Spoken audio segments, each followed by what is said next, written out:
এই লোকটা এতটাই বেয়াদব ছিল, স্পষ্ট বক্তব্যের মধ্যে বলছিল যে কোরআনের মধ্যেও কিছু সমস্যা আছে।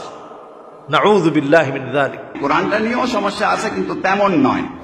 যেই লোক দুদিন আগেও আইন নিয়ে নাড়াচাড়া করেছে, তার পক্ষে দাঁড়ানোর মতো একটা উকিল খুঁজে পাওয়া যাচ্ছে না। হাজার হাজার কোটি টাকা থাকার পরেও তার শেষ রক্ষা হচ্ছে না। নৌকায় উঠে পালানোর চেষ্টা করে, নিজের প্রাইভেট বিমান থাকা সত্ত্বেও যাওয়ার মতো কোনো অবস্থা থাকে না। তখন চিন্তা করে পোশাক সব বাদ দিয়ে লুঙ্গি পরে পালানো যায় কিনা, সেই পথটাও খুঁজে পাওয়া যায় না। আল্লাহ তাআলা এগুলো থেকে আমাদের জন্য নিদর্শন রেখেছেন। একবার জানতে চেয়েছেন যে ছদ্মবেশ নেওয়ার জন্যে দাড়ি কেটে ফেলা যাবে কিনা, এরপরেও শেষ রক্ষা হলো না। আমরা বাংলাদেশে অল্প কিছুদিনের ব্যবধানে নতুন কত কি আমরা দেখছি, কয়জন এগুলো থেকে আমরা শিক্ষা নিচ্ছি। হাজার হাজার কোটি টাকা থাকার পরেও তার শেষ রক্ষা হচ্ছে না। মুখের দাড়ি কেটে পর্যন্ত ছদ্মবেশ ধারণ করা হচ্ছে, তারপরেও বাঁচার উপায় নেই। জালেমদেরকে আল্লাহ রাব্বুল আলামিন যখন পাকড়াও করেন, ইন্না বাতশা রাব্বিকা লাশাদীদ, এই পাকড়াওটা বড় কঠিন হয়। আল্লাহর পাকড়াওটা বড় কঠিন হয়। আল্লাহ তাআলা জালেমদেরকে ঢিল দিতে দিতে দিতে দিতে শেষে এসে যখন পাকড়াও করেন, চতুর্দিক থেকে পৃথিবী প্রশস্ত হওয়া সত্ত্বেও তাদের জন্য সংকীর্ণ হয়ে যায়। চিন্তা করেন, ছদ্মবেশ ধরতে হলো, দাড়ি কেটে ফেলতে হলো।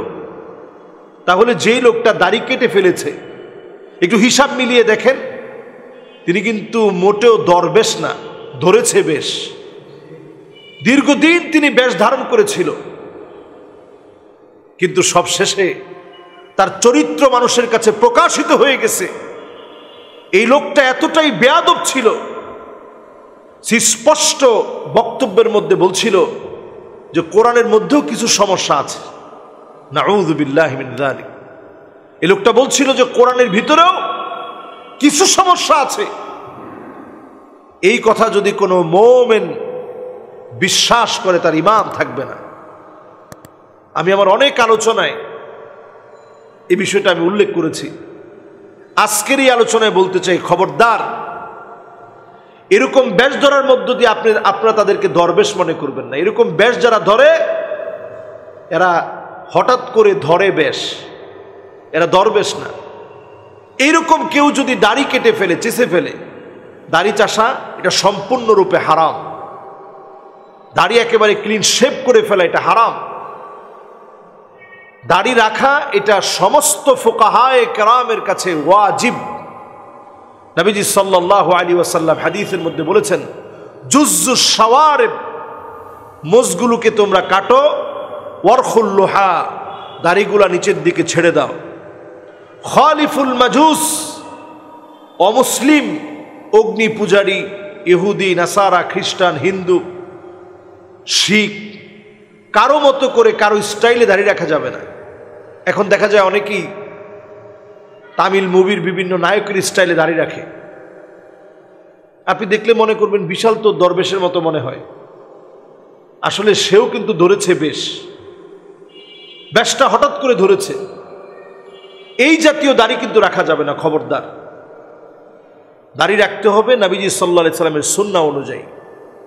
যে ব্যক্তি সম্পর্কে বলছি, আপনারা তাদের জুলমের শিকার হতে হতে এখন তারা যখন বিচারের আওতায় আসছে, একটু তাকায় দেখেন, যেই লোক দুদিন আগেও আইন নিয়ে নাড়াচাড়া করেছে, তার পক্ষে দাঁড়ানোর মতো একটা উকিল খুঁজে পাওয়া যাচ্ছে না।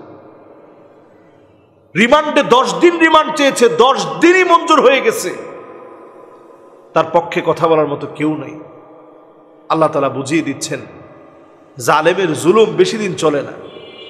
ইয়াকুম ওয়াজ-যুলম ফাইন্না যুলমা যুলুমাতুন ইয়াউমাল কিয়ামা। দুনিয়ার জীবনেই জালেমদের জন্য অন্ধকার অপেক্ষা করছে। জালেমদেরকে দুনিয়ার জীবনই আল্লাহ তাআলা অন্ধকারের ভিতরে ফেলে দেন। এতটা অনিশ্চিত হয় ওই অন্ধকারের পথ, এতটা দরজা বন্ধ হয় ওই অন্ধকারের পথ, কখনো কখনো পালানোর মতো কোনো জায়গা পাওয়া যায় না। নৌকায় উঠে পালানোর চেষ্টা করে, নিজের প্রাইভেট বিমান থাকা সত্ত্বেও যাওয়ার মতো কোনো অবস্থা থাকে না।